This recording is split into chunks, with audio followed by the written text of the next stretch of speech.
Hello everyone, I am Pushpa Pandit and I welcome you all to my YouTube channel Being Bookish. So guys, I hope कि आपने semester 1 के लिए mathematics का syllabus complete कर लिया होगा and it's time for you now to revise everything. So how to revise? That's exactly what we are going to do in this video. आज की इस वीडियो में हम आपका पूरा रिवीजन कराने की कोशिश करेंगे मैथमेटिक्स सेमेस्टर 1 का पूरा जितना भी आपका चैप्टर वाइज आ रहा है। अब बेसिक सी बात है कि यार इस चैप्टर को या इस वीडियो को मैं किस बेसिस पे देखूं, किस हिसाब से देखूं। अरे ये कैसा क्वेश्चन हो गया, बिकॉज सब चीज़ तो आपने हर एक चीज़ समझ लिया होगा, बट इस वीडियो को देखने का फायदा क्या होगा। बेसिकली यार आपको दिख रहा है इस तरह कुछ फिल इन द ब्लैंक्स, तो बेसिकली ऐसा नहीं है कि मैं सिर्फ रिवीजन कराऊंगा, आपसे क्वेश्चन पूछूंगा और उस हिसाब से हम लोग रिवाइज करेंगे chapter wise. So that will be very interesting. और आप क्या कीजिए, हल्का सा मतलब शॉर्ट ऑफ स्पैन थोड़ा सा टाइम दूंगा आपको कि इसका आंसर क्या होगा। आप पॉज करके एक बार अपना आंसर बता सकते हो, उसके बाद मैं यहाँ पर लिस्ट डाउन करूंगा और आप मैच करके देखो कि is your answer getting matched with here और not. So just not we are going to do what are the different formulas and concepts, but along with that I am also going to ask you very interesting questions. So I hope कि your आपको समझ में आ गया होगा कि इस video हम लोग करने के वाले। Our first chapter is GST and the first question for you guys is what is the full form of GST? So I hope कि आपने रिकॉल कर लिया होगा and the correct answer is goods and services tax. Just for casualties I asked. Now you have four terms here: intra-state, interstate, input GST and output GST, and I am going to ask you few things. Okay?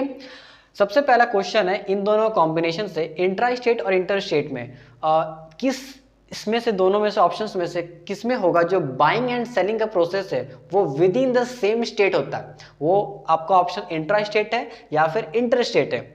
So if your answer is intra state you are correct, because जो भी buying and selling का process होता है अगर वो same state में हो रहा है then we call it intra state. And it अगर कोई बिटवीन हो रहा है, between two states like Punjab and Haryana, अगर ये दो स्टेट के बीच मतलब कि कुछ बाइंग एंड सेलिंग का प्रोसेस हो रहा है then we call it as inter state. ठीक है, सो यहाँ हल्का सा मैं लिख देता हूँ कि ये हो गया आपका with in the same state, okay, and this is in between the two states. Now you have another question from input GST and output GST. Okay, so इसमें आपका ये क्वेश्चन है कि ये जो एक मान लेते हैं डीलर है, ठीक है, सो जो टैक्स होता है वो टैक्स जो है वो डीलर कलेक्ट कर रहा है। The tax is getting collected by the dealer, तो वो क्या कर रहा है, इनपुट जीएसटी कहलाएगा या फिर आउटपुट जीएसटी कहलाएगा। ध्यान समझिए क्वेश्चन को कि एक डीलर है वो क्या कर रहा है, टैक्स को कलेक्ट कर रहा है। सो टैक्स को जो कलेक्ट कर रहा है वो आपका इनपुट जीएसटी कहलाएगा या output GST. So this is the question for you and इसका जो करेक्ट आंसर होगा दैट इज आउटपुट जीएसटी।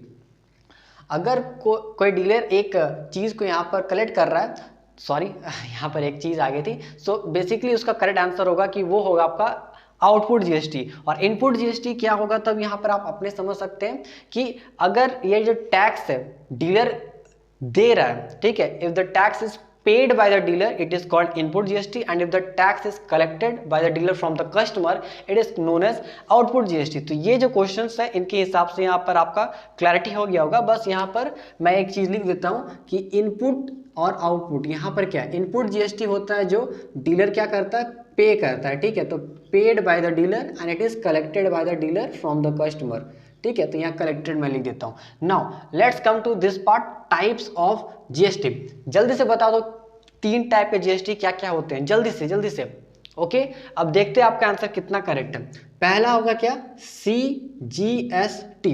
इसका फुल फॉर्म क्या होता है, absolutely central GST. Okay, now we come upon SGST. SGST इसका फुल फॉर्म क्या होता है, स्टेट जीएसटी। इसका हो गया सेंट्रल जीएसटी, इसका हो गया एसजीएसटी। अच्छा, एसजीएसटी में एक और चीज आता है जिसको हम लोग यहाँ पर ऐसे स्लैश करके लिखेंगे, क्या आता है जल्दी से बताओ। Yes, it is union territory GST. अगर किसी को नहीं पता तो इसे मार्क कर ले कि एसजीएसटी और UTGST they are officially same. ठीक है, नाउ एक और आता है लास्ट में आपका जिसे हम लोग क्या बोलते हैं, यस, आईजीएसटी, इंटीग्रेटेड जीएसटी। ना आपको ये बताना है कि इनमें से कौन सा है जिसको हम लोग इंट्रा स्टेट में इंक्लूड करते हैं। इंट्रा स्टेट में कौन कौन सा टाइप ऑफ जीएसटी आता है, आई think you have given the answer and the correct answer is these two. CGST और SGST ये दोनों क्या होता है, इंट्रा स्टेट होता है। अगर कोई इंट्रा स्टेट सेल हो रहा है तो कौन सा टाइप का GST लिया जाएगा, तो CGST एंड SGST। तो कैसे लिया जाएगा, आधा आधा लिया जाएगा कि 30-60 लिया जाएगा कि 90-10 लिया जाएगा, कैसे लिया जाएगा, ऑब्वियसली 50-50 लिया जाएगा। मान लेते हैं कि with in the same state, मान लेते हैं इट इज पंजाब, ठीक है, क्योंकि बुक में एग्जांपल दिया हुआ था। तो उस क्या हो रहा है कि इंट्रा स्टेट कुछ बाइंग एंड सेलिंग का प्रोसेस चल रहा है जिसपे कोई प्रोडक्ट है जिसका GST है 8%, ठीक है। तो इसमें क्या होगा कि अगर with in the same state, मतलब कि with in the same state मतलब इंट्रा स्टेट हो रहा है, तो यहाँ 4% जो है वो किसको जाएगा, सेंटर को जाएगा, and another 4% will go to the state that is Punjab only. So अगर कोई इंट्रा स्टेट सेल हो रहा है तो क्या होगा, यहाँ पर CGST एंड SGST होगा, जो कि डिवाइड हो जाता है हाफ हाफ में, 1/2 go to CGST and another goes to SGST। Next let's talk about IGST। तो IGST कब लिया जाएगा, इन इंट्रा स्टेट या फिर इंटर स्टेट? यस, ये लिया जाएगा जब आपका इंटर स्टेट हो रहा है कुछ बाइंग एंड सेलिंग का प्रोसेस, ठीक है, inter state between two state. अच्छा, यहाँ पर मेरा एक क्वेश्चन है कि ये जो IGST है ये बेसिकली इंटर स्टेट ही होगा या फिर ऐसा भी हो सकता है कि अगर दो कंट्री, जैसे कि इंडिया है, इंडिया अपना कुछ प्रोडक्ट है जो उसको एक्सपोर्ट कर रहा है टू सम अनदर कंट्री, ठीक है, तो वहां पर भी क्या IGST लगेगा या फिर और कुछ GST इंक्लूडेड है ऐसा? हाँ क्या, अच्छा बोल रहे हो लगेगा? Yes, you are correct, because IGST जो है ये कहाँ लगेगा, ये उस समय भी लगेगा अगर कुछ एक्सपोर्टेशन का काम हो रहा है आउट ऑफ द कंट्री, तो उस समय भी IGST लगेगा। Just for your knowledge I have told, ठीक है। तो यहाँ पर क्या होता है, IGST जो लिया जाता है किसको दिया जाता है, स्टेट को दिया जाता है कि सेंट्रल को दिया जाता है? Definitely it goes to centre. So central government के पास ये चला जाता है, ये GST जो भी लिया जाता है। अगर मैं मान लेते हैं कि यही प्रोडक्ट जो था 8%, ये पंजाब और आई थिंक हरियाणा मान लेते हैं, ठीक है, ये दो स्टेट के बीच लिया जा रहा है। सो बेसिकली पहली बात तो इंटर स्टेट हो रहा है, तो यहाँ पर कौन सा GST लगेगा, तो IGST लगने वाला है। नेक्स्ट, ये अगर ये प्रोडक्ट 8% है, ये पूरा 8% किसके पास चल जाएगा, तो पूरी 8% जो है आपका सेंटर के पास चल जाएगा। Now the last concept is that what is GST payable. Basically इसका फॉर्मूला बता दो मुझे, काफी है, ठीक है, जल्दी जल्दी जल्दी, क्या होगा इसका answer? GST payable is equals to output minus input या फिर input minus output? Yes, output GST, output GST minus input GST, ठीक है। सो यही इंपॉर्टेंट कुछ कॉन्सेप्ट्स थे GST के टर्म में जो मैंने यहाँ पर डिस्कस कर लिया। इफ अगर आपको यहाँ पर एक दो टर्म कुछ नए मिले हैं या अगर आपको पूरा नोट करना तो आप एक बार थोड़ा सा नोट बना लो हल्का सा, okay okay. So now let's do 2 chapter simultaneously, okay, banking as well as linear inequation. तो बैंकिंग में सबसे पहले मैं पूछना चाहता हूँ आपसे, आई बोले तो इंटरेस्ट का फॉर्मूला क्या है, जल्दी से बता दो। आई थिंक आपने बता दिया होगा पॉज करके। Now let me write and match it, P into n, ठीक है, into n+1 divide by 2 into 12 into R upon 100। If this is your answer then you are definitely correct. अब मुझे खाली एक छोटा चीज बता दो, ठीक है, P क्या होता है, प्रिंसिपल, R क्या होता है, रेट, ग्रेट, ठीक है, N क्या होता है, N बोले तो यहाँ पर होता है टाइम, गुड। अब यहाँ से सबसे मेन क्वेश्चन है, जो टाइम होता है, is the time in years और इज इट इन मंथ्स? सो यार तुमने पकड़ लिया होगा जिसने चैप्टर बनाया, बहुत आसान है।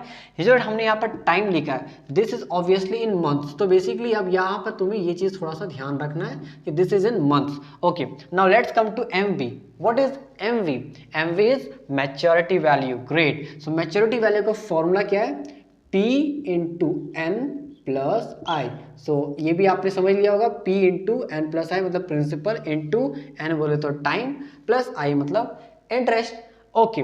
अब हम लोग आते हैं कि लीनियर इन इक्वेशंस। देखो इसमें ऐसा कुछ फॉर्मूला करके तो नहीं है, तो भैया इसमें क्या बताओगे? तो बेसिकली एक चीज में मुझे बताना है कि पहली बात तो लीनियर इन इक्वेशन अगर अभी भी कोई है जिसको बिल्कुल ही नहीं समझ में आया, नो वरीज, एक प्लेलिस्ट मेरा मैथ्स का बना हुआ और मैंने देखा कि मैंने वहाँ लीनियर इन इक्वेशन का समझाया हुआ, मतलब बेसिक से लेके, क्योंकि लीनियर इन इक्वेशन चैप्टर को लोग इतना आसान समझ लेते हैं लेकिन कुछ कुछ क्वेश्चन होते हैं उसको डाउट रहता है, लेकिन फिर भी वो समझता नहीं ये चैप्टर बहुत आसान है, तो ऐसे नहीं समझा जाता है, ठीक है। तो मैंने वहाँ क्या किया, लीनियर इक्वेशन का आई थिंक 2 या 3 वीडियोस बनाए हैं, ठीक है, इसमें मतलब कि मैंने समझाया, बेसिक से समझाया कि लीनियर इन इक्वेशन को करते सॉल्व कैसे करते हैं, बहुत ही बेसिक, ठीक है। कुछ प्रीवियस ईयर क्वेश्चंस में मैंने कराए हैं, तो अगर किसी को देखना तो एक बार जाके चेकआउट जरूर कर सकता है। I will put down the link in the I card and in the description box too. अच्छा मुझे इसमें एक चीज आप खाली बता दो कि जैसे कि मैंने लिखा कि x इज लेस देन 2, ऐसा मैंने कुछ करके लिखा, ठीक है। मैं चाहता हूँ कि ये जो साइन है ये चेंज होते, ये साइन कब चेंज हो सकता है, when the sign of linear inequality can get changed, कि ऐड करके चेंज होगा या सब्ट्रैक्ट करेंगे तब चेंज होगा, या फिर कुछ अगर मल्टीप्लाई या डिवाइड करेंगे तब चेंज होगा। So I think most of you have definitely answered कि जब हम लोग कुछ मल्टीप्लाई या डिवाइड करते हैं तब होता है। अब यहाँ पर मेन कंफ्यूजन है कि क्या मल्टीप्लाई डिवाइड करने से सही में चेंज हो जाएगा, कि निगेटिव नंबर से हम मल्टीप्लाई या डिवाइड करेंगे तब चेंज होगा। हाँ, अभी आप बिल्कुल समझे, ठीक है, कि अगर हम कोई निगेटिव नंबर से मल्टीप्लाई करें, ठीक है, इधर भी मल्टीप्लाई और इधर भी डिवाइड, ठीक है, ऐसा नहीं खाली मल्टीप्लाई या डिवाइड करेगा तो साइन चेंज होगा, नो माय बॉय। ये वीडियो जब मैंने उस समय बनाया होगा तो I definitely have my trust कि मैंने उसे उसमें भी ये समझाया होगा कि जब हम लोग कोई नेगेटिव नंबर से मल्टीप्लाई या डिवाइड करेंगे तभी, मतलब कि ऐसा नहीं कि अगर मैं x इंटू दोनों साइड 1 से मल्टीप्लाई कर रहा हूँ तो यहाँ साइन चेंज होगा, नो। अगर मैं यहाँ निगेटिव 1 से मल्टीप्लाई कर रहा हूँ तब क्या होगा, -x इज ग्रेटर देन -2, ऐसा कुछ होने वाला है। या अगर मैं निगेटिव नंबर से डिवाइड भी कर दूँ तभी वही बात है, -x ग्रेटर देन -2, ठीक है, क्योंकि निगेटिव नंबर से हम कर रहे हैं तो वही बात है कि ऊपर निगेटिव आ जाएगा। ओके, सो बेसिकली यही एक इसमें इंपॉर्टेंट चीज था। अगर इसमें से किसी चीज को कुछ नोट करना तो काइंडली नोट। हाँ भाई, कोई सो तो नहीं किया ना, क्योंकि अभी एक सबसे इंपॉर्टेंट चैप्टर आया है, क्वाड्रेटिक इक्वेशंस। अब मुझे कुछ आंसर चाहिए। सबसे पहले यहाँ जो मैंने डी लिखा है, इस डी का मतलब क्या है? Is it D for dog, is it D for doctor, और is there anything else?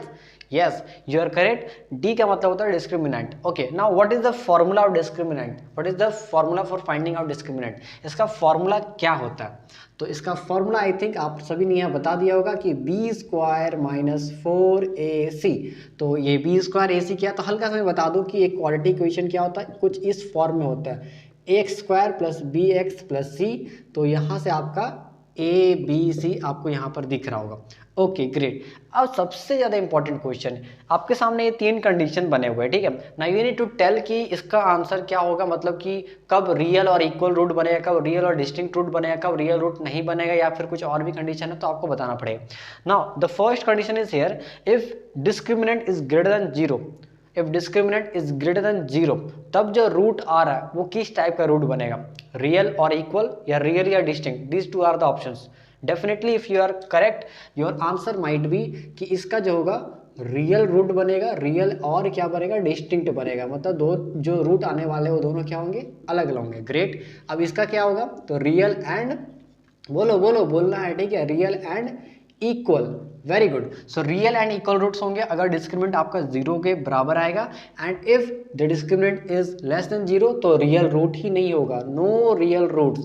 Great, तो इतना आपका रिवाइज हो गया। अब मुझे एक चीज़ खाली बता दो, यहाँ जो मैंने x लिखा है, पहले बताओ ये x का, ठीक है, फॉर्मूला बनेगा।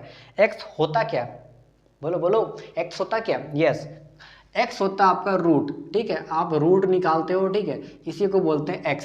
अच्छा, अगर कोई यहाँ पर CBSE में होता है तो x को हम लोग 0 भी बोलते हैं। जस्ट मैं आपको बता रहा हूँ क्या बोलते हैं, 0। हाँ, वही 0 जो 0 होता है, शून्य, ठीक है, ZERO, तो 0 भी बोलते हैं इसको। जस्ट मैंने ऐसे बता दिया कि इन केस अगर आपसे पूछ लिया जाए कि what is the 0 of this quadratic equation, तो घबरा मत जाना, वो बेसिकली रूट ही पूछ रहा है, ठीक है। अब इसका फॉर्मूला ही बता दो। So -b plus minus under root, अच्छा यहाँ पर क्या आता है, b square minus 4ac divide by 2 into a। अच्छा, एक चीज़ यहाँ पर ध्यान समझो, बी स्क्वायर माइनस 4ac किस चीज़ का फॉर्मूला? इसका फॉर्मूला है, so can I replace b square minus 4ac by d? क्या मैं यहाँ पर d लिख सकता हूँ डायरेक्टली? यहाँ पर जब मैं बोलना चाह रहा हूँ कैपिटल D लिख दूँ, क्योंकि इसका ही वैल्यू यहाँ पर क्या है, बी स्क्वायर माइनस 4ac, और अंडर रूट तो रहेगा ही, बिकॉज जो बी स्क्वायर माइनस 4ac था वो अंडर रूट के अंदर आ रहा था। तो बेसिकली मैं यहाँ से रिप्लेस कर सकता हूँ with capital D which is discriminant. तो ये आपका हो गया क्वाड्रेटिक इक्वेशन का कुछ इंपॉर्टेंट चीज। If you want to note you can. Now we are going to do ratio and proportion. भैया you have missed something, factorisation. No, will not do that, because उसमें ऐसा कुछ ज़्यादा कंसेप्ट नहीं, वो डायरेक्ट क्वेश्चन, आप question बनाइए आपको आंसर मिलेगा। ऐसा कुछ फॉर्मूला या ऐसा कुछ मतलब बहुत ज़्यादा बढ़िया कॉन्सेप्ट भी नहीं है, you can easily do that, ठीक है। लेकिन इसमें बहुत अच्छा कॉन्सेप्ट है, रेशियो एंड प्रोपोर्शन। सबसे पहला क्वेश्चन, इसमें क्या कुछ रिड्यूस हुआ है? Obviously ratio has been remove, तो इस चैप्टर का नाम आप सिंपल से प्रोपोर्शन रख सकते हो। इसमें खुद ही आ रहा बोल रहा है कि भाई आई एम इन पोर्शन, सो ये खुद ही प्रोपोर्शन में है प्रोपोर्शन, ठीक है। चलो बहुत बातें हो गई। अब मैं पूछ रहा हूँ कि if a comma b comma c comma d are in proportion, ठीक है, ऐसा मैं बोल रहा हूँ। लेकिन उससे पहले मैं बोल रहा हूँ कि ए बी सी डी अगर ये मतलब ठीक है, एक क्वेश्चन कर लेते हैं, sorry for confusing. A b c d अगर प्रोपोर्शन में है तो इसे मैं कैसे लिख सकता हूँ कि ए इज टू बी, ऐसा डबल कोलन लगा दो, ये प्रोपोर्शन में है, c is to d which implies कि a by b will be equal to c by d. चलो आपने इतना समझ लिया। अच्छा मुझे यहाँ पर जानना है कि ए बी सी डी, क्या इसमें कोई एक ऐसा नंबर है जो जीरो हो सकता है या फिर चारों जीरो हो सकते हैं क्या?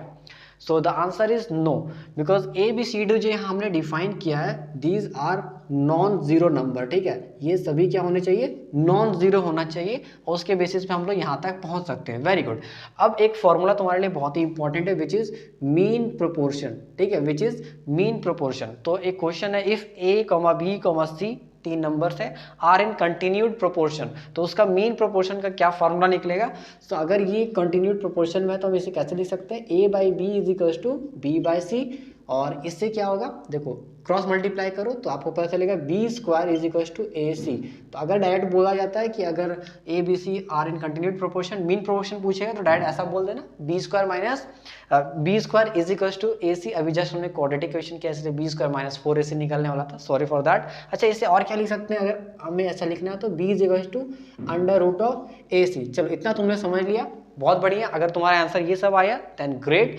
अब आते हैं सबसे खतरनाक वर्जन पे। खतरनाक वर्जन बोले तो इन्वर्टेंडो, ऑल्टरनेंडो, कॉम्पोनेंडो, डिविडेंडो। जब सबसे पहली बात मैंने क्लास 10th में ये सब का नाम सुना तो मुझे लगा अल्लाह इतना बम कैसे गिर रहा है, इतना सारा कॉम्पोनेंडो, डिविडेंडो, ऐसा लग रहा है ले भाई कॉम्पोनेंडो तेरे तरफ फेंक रहा हूँ, बचो, ऐसा लग रहा है मुझे को, ठीक है। सो बेसिकली ये सब ऐसे तो खतरनाक वर्ड है but they are easy to implement, ठीक है। Let's understand.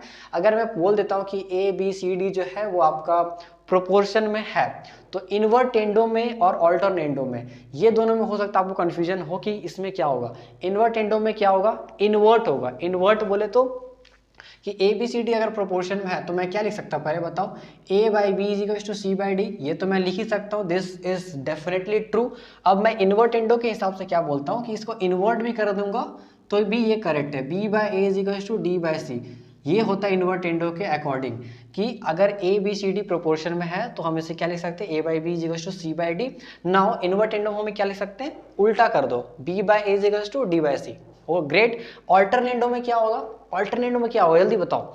I think you have got the answer. Alternendo में तुम्हारा ये होगा कि इसी चीज को यही समझो, if a b c d are in proportion a by b is equal to c by d. Alternendo में क्या होगा, इसको खाली ऑल्टरनेट कर दो, बी को इधर ले जाओ, सी को इधर ले आओ, so a by c is equals to b by d. ये होता है आपका ऑल्टरनेंडो में। नाउ वेरी इंपॉर्टेंट क्वेश्चन कि कॉम्पोनेंडो में क्या होगा और डिविडेंडो में क्या होगा। Very important question. So componendo में प्लस करेंगे कि डिविडेंडो में प्लस करेंगे।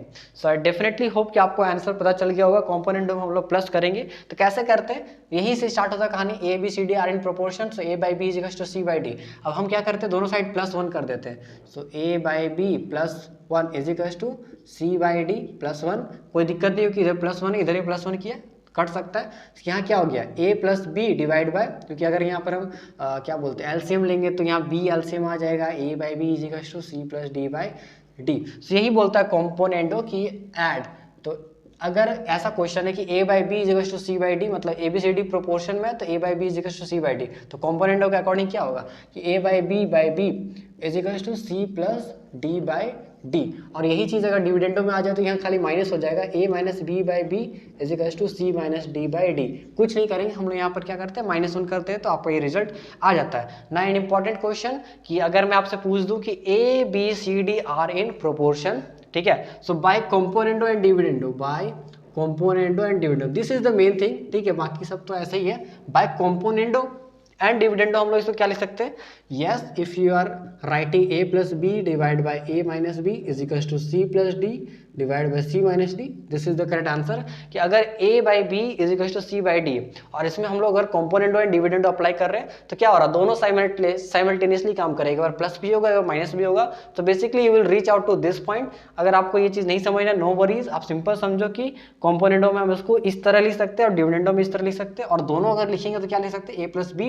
एक बार क्या किया हमने, एक जोड़ दिया, एक बार क्या किया, सबट्रैक्ट किया, फिर एक बार दोनों को जोड़ दिया, फिर इसी से मैंने इसको सबट्रैक्ट किया, c minus d. So this was all the concept about ratio and proportion. Kindly note if you want to note any start. Okay, so I am leaving matrices chapter also. Okay, matrices में ऐसा कुछ नहीं है कि इसमें कुछ concept बता, देखो चैप्टर वही छोड़ रहा हूँ जिसमें कोई ज़्यादा जरूरत है नहीं, ठीक है। उसमें आपको क्या है, आप एग्जाम्पल बनाओगे, आपको अपने आप कॉन्सेप्ट पकड़ में आ जाएगा कि कैसे मल्टीप्लाई करते हैं, कैसे ऐड करते हैं, बहुत ही सिंपल, ऐसा कुछ फॉर्मूला नहीं है, ठीक है। So let's directly come to our main chapter which is arithmetic progression. चलो, इसमें सबसे पहले बताओ कि ए एन का फॉर्मूला क्या होता है। Okay, so if your answer is a plus n minus one d, then you are correct.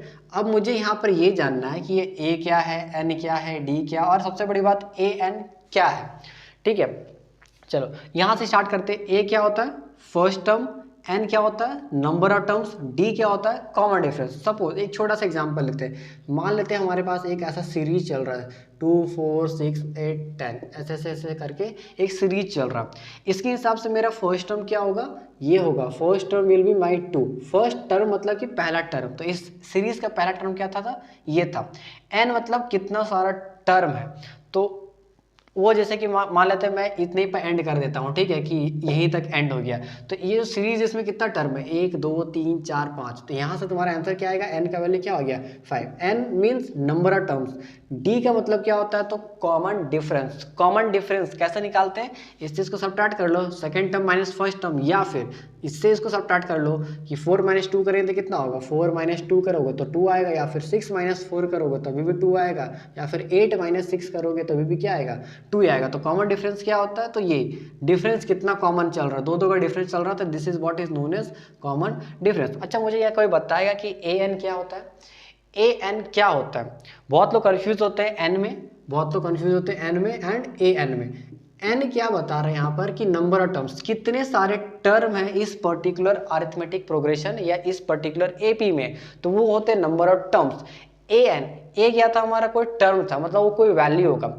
अगर मैं आपसे बोलूं कि इसका मतलब कि चौथा टर्म क्या है, what is the fourth term, what is the fourth term, ये हो गया आपका 8, तो ये होता है आपका ए एन, कि वो जो फोर्थ टर्म या जो वो पर्टिकुलर एन वाला वैल्यू में टर्म है वो क्या है, और यहाँ पर n क्या रिप्रेजेंट करता है, कितने सारे टर्म है इस पर्टिकुलर एपी में। I hope the concept is clear. Okay, चलो चलो चलो यहाँ पर आते हैं, इसका आंसर कौन बताएगा। एक l करके भी था, l मतलब लास्ट टर्म, जैसे इस पर्टिकुलर एपी में हमें पता है कि लास्ट टर्म क्या है 10, तो अगर मैं बोलूँ कि इसके यूज से भी मुझे ये फॉर्मूला बनाना, तो बेसिकली इसका भी सेम ही फॉर्मूला होता है, ठीक है, l is to n minus 1 d। अब यहाँ पर सबसे ज़्यादा इंपॉर्टेंट कंसेप्ट है कि हमें निकालना nth term but from the and.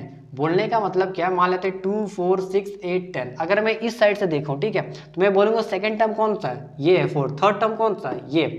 अच्छा, इसी चीज को मैं अगर उल्टे तरफ से देखूं, मैं इस तरफ से देख रहा हूं, I am watching this from the and, मैं बता दिया हूं कि इस एपी का एंड पॉइंट 10 है, ठीक है। अब आपसे मैं पूछ रहा हूँ कि एंड पॉइंट से सेकंड टर्म कौन सा है, तो definitely you will say that 8 है, थर्ड टर्म कौन सा है, ये, फोर्थ टर्म कौन सा है, ये, और लास्ट टर्म कौन सा है, तो मतलब हमें इस साइड से देख रहे हैं, लास्ट से देख रहे हैं तो कौन सा टर्म। उसके लिए हमारे पास एक फॉर्मूला है कि उस तरफ से अगर मुझे एंड की तरफ से अगर एक बताना है कि कौन सा टर्म आएगा, तो उसके लिए मेरे पास एक फॉर्मूला है which is l which is the last term minus n minus 1 multiplied by d। So this is the formula if you need to find any term from the end, then you can definitely use this. Okay, अब last है हमारे पास, बहुत ही easy, बताओ इसका S N, थोड़ा लंबा है but I think कि आपको इसका आंसर आना चाहिए। So let me write n by 2 then bracket 2a मतलब 2 into a plus bracket n minus 1 into d. So ये हो गया एसएन का फॉर्मूला एंड जीपी आपका इस वक्त सिलेबस में नहीं है, मतलब कि geometric progression. So that's all from, let's come to our last topic of semester 1। Almost खत्म ही होने वाला है, बस लास्ट में कुछ आंसर्स आप दे दो। Similarity is the last chapter और इसमें भी कुछ रिड्यूस्ड हो चुका है। है क्या। तो इस बार जो आ रहा है उसमें से हम लोग देखते हैं। तो बेसिकली आपको देखना है कि किन किन रूल्स से हम लोग सिमिलैरिटी प्रूव करते हैं दो ट्राइंगल को। पहला है एंगल एंगल। तो एंगल क्या बोलता है बेसिकली कि अगर ये जो ट्राइंगल है, मान लेते हैं ABC करके ट्राइंगल है और एक ट्राइंगल है PQR, सो हम इसको सिमिलर कब बोलेंगे, if this angle correspond to this angle और ये एंगल इसके साथ करेस्पॉन्ड कर रहा है, या फिर कोई भी मतलब दो एंगल इस ट्राइंगल का इस दो एंगल के साथ करस्पॉन्ड करेगा, तो उसको भी हम लोग बोलेंगे कि एंगल से हम लोग सिमिलर प्रूव कर दिए हैं। नो वरीज ऑन दैट कि इसके साथ ही आना चाहिए, कोई और एंगल भी होगा तो आपने अगर क्वेश्चन किया तो आप समझ पा रहे हो मैं क्या बोलने की कोशिश कर रहा हूँ। नाउ इंपॉर्टेंट है SAS, साइड एंगल साइड। इसमें क्या बोलता है कि आप कोई भी एक एंगल को प्रूव कर लो, ठीक है, कोई भी एक एंगल मान लेते हैं कि ये एंगल हम ले रहे हैं एंगल ट्रायंगल ABC से और ये एंगल हम लोग कंसीडर कर रहे हैं PQR से। नाउ दो साइड्स क्या होंगे, ये दो साइड्स होने चाहिए क्योंकि यही दो साइड इस एंगल को इंक्लूड कर रहा है और ये दो साइड इससे होने चाहिए। तो बेसिकली हम कैसे प्रूव कर सकते हैं कि इसका एंगल जो है, ये एंगल है इस एंगल P से इक्वल है और दो साइड्स क्या इक्वल होने चाहिए कि उनका रेशियो इक्वल होना चाहिए। गुड, उसका रेशियो इक्वल होना चाहिए। What I am trying to say is that AB by PQ should be equals to AC by PR. This is necessary. ये इसमें ऐसे इसमें नहीं बोलता है कि आपका AB जो है that should be equal to PQ। No, it is not trying to say. Similarity में सबसे बड़ी भूल यही होती है। हमें क्या करना है, रेशियो लेना है। अगर ये दो चीज हो गए तब हम बोल सकते हैं जो दो ट्राइंगल है ये आपके सिमिलर है। नाउ लास्ट है आपका SSS, साइड साइड साइड, वो तो हमने बोल दिया, लेकिन कैसे सिमिलर होंगे बस यहाँ से खाली देखो, ठीक है, यही चीज़ का आप देख लो। अगर इसी को हम लोग एक्सटेंड करके ऐसा लिख दें कि BC डिवाइड बाई QR, अगर कोई एक ऐसा ट्राइंगल मतलब दो ऐसा ट्राइंगल इसमें AB बाई PQ का रेशियो AC बाई PR के रेशियो और क्या हो गया BC बाई QR के, ये अगर ये तीन रेशियो मतलब कि अगर बराबर हो जाते हैं then we can say that by SSS rule of similarity ये दो ट्राइंगल क्या है, सिमिलर है। So that's all from this revision video. I hope कि आपका जो पूरा जो रिवीजन है वो आराम से हो गया होगा। दो चैप्टर्स जिसे मैंने नेग्लेक्ट किया है वो डेफिनेटली नेग्लेक्ट करने के लिए ही थे, बिकॉज वो आपको प्रैक्टिस से ही अच्छे से करने पड़ेंगे। बट अदर देन दैट जितने भी चैप्टर्स थे, जितने भी कॉन्सेप्ट थे, I have definitely tried my best कि इस पूरे वीडियो में मैं आपको हर एक चीज़ आपको समझा सकूँ। So I wish you a very best of luck. अगर वीडियो पसंद आया हो तो काइंडली लाइक द वीडियो, क्योंकि थोड़ा सा मेहनत इसमें लगा है। And if you are new to the channel, get subscribe to Being Bookish for further videos. Thank you.